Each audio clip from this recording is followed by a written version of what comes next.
I'm an interior designer and I own 26 in Oregon here in Atlanta. I'll admit, there have been times where I have recommended complete color drenching because that was the easiest and fastest way for my nerves to calm down from the shock of what I was seeing. It was wreaking havoc on my nervous system.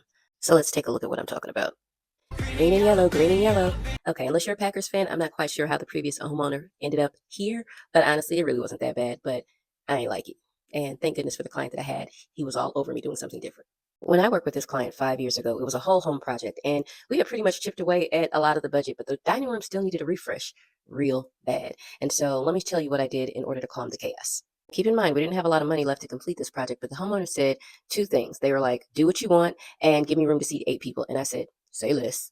So I settled on Iron Ore by Bear. Oops, I meant Iron Ore by Sherwin-Williams.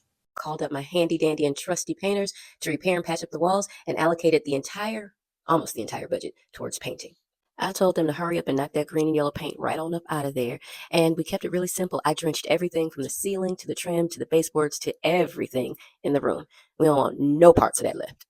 Do y'all see how sexy that is already? I mean, a little paint goes a long way. Well, actually, this was a lot of paint and it went a long way. But I also added a simple Capiz chandelier here. In addition to adding the Capiz chandelier, I relied heavily on repurposed furnishings and decor to complete the space because y'all, we really didn't have that much money left.